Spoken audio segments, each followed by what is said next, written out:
Karon adlaw sa Sabado, paghandom sa mga santos, Carlos Luanga ug mga kauban, mga martir.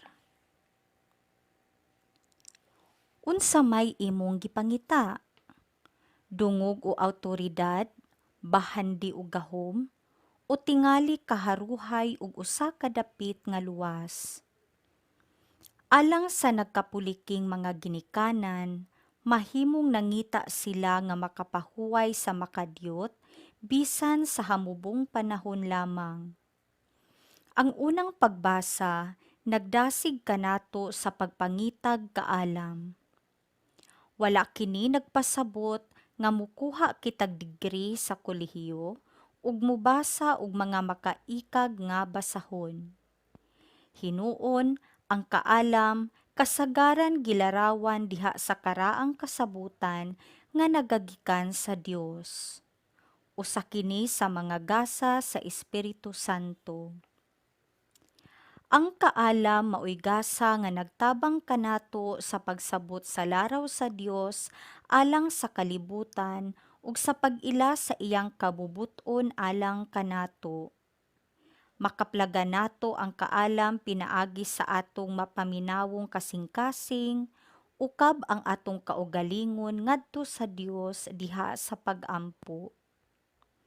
Mutubo kita diha sa kaalam pinaagi sa atong paningkamot sa paghimog maayong pagpili, piliun nato nga sundon ang kabubuton sa Dios alang kanato, inay ang atong hinakog nga mga tinguha.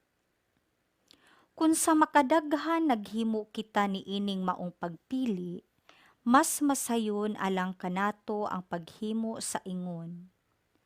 Ang kaalam manganak og kaalam. Usab, ang atong pagtubo diha sa kaalam makapaamgo kanato sa mga higayon nga napakyas kita sa pagtuman sa kabubuton sa Dios ug mag-aghat kanato sa pagbasol. Ang mapaubsanon ug mahinulsulong kasing-kasing maalamon gayud. Pamalandong. Sa akong pagpaubos ug paghinulsol, nakabaton ba ako og kaalam? Pagbasa gikan sa basahon ni Sirach.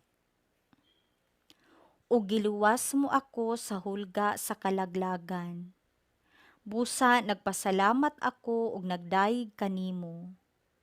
O Ginoo, nagdaig ako kanimo, sa batan-on pa ako, sa wala pa ako mosugod sa akong mga panaw, nagampo ako nga maisugon aron hatagag kaalam. Miadto ako sa templo ug nangayo kaniya, ug pangitaon ko siya samtang may kinabuhi pa ako. Gikan sa akong nagbuklad nga kabatan-on ngadto sa akong hinog nga katigulangon, siya maoy akong kalipay.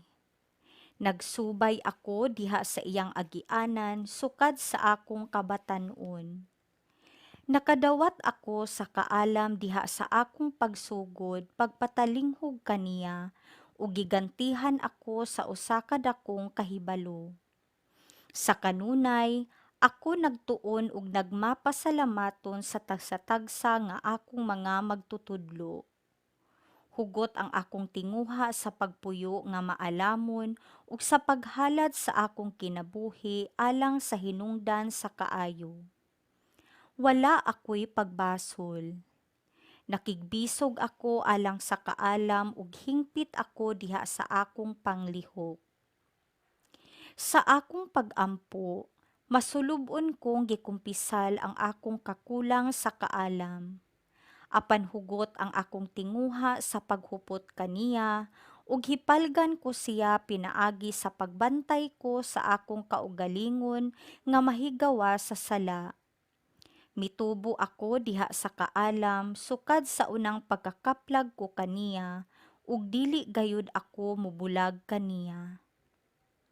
Ang pulong sa Ginoo. Salmo responsoryo. O Ginoo, nagahupot ikaw sa mga pulong sa kinabuhing dayon.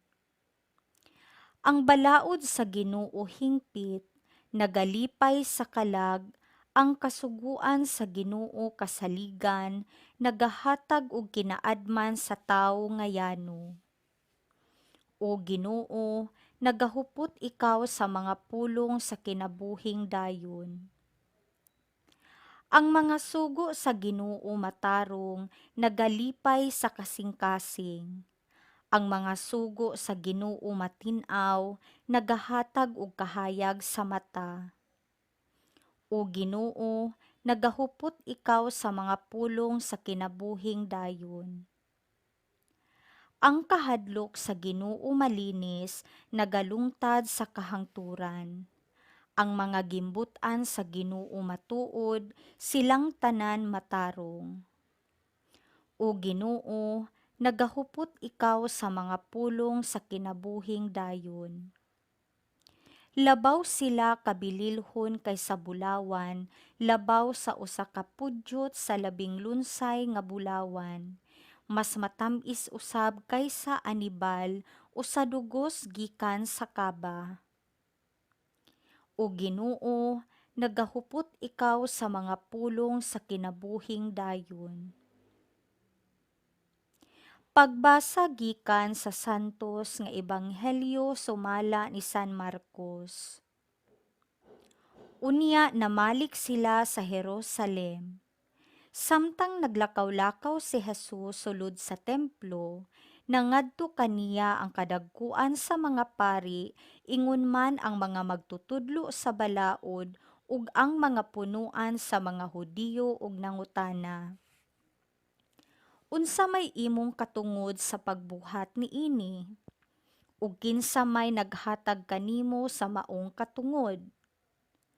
Miingon si Jesus kanila, mangutana ako kaninyo og usa lang ka pangutana, ug kun makatubag kamo, tug-anan ko kamo sa akong katungod pagbuhat niining mga butanga. Tug-ani ako, diin man gikan ang katungod ni Juan sa iyang pagpamunyag? Gikan ba sa Dios o gikan ba sa tawo? Unya nagtimbang-timbang sila sa ilang itubag kaniya ug nag-ing nanay. Unsa may atong isulti? Kun moingon kita nga gikan sa Dios, musumbalik siya pagpangutana. Unya ngano man nga wala kamo motuo kang Juan. Apan kun motubag kita, gikan sa tawo. Nangahadlok sila sa mga tawo, kay ang tanan nagtuo man gayud nga si Juan tinuod nga propeta. Busa mitubag sila kang Jesus. Wala kami masayod.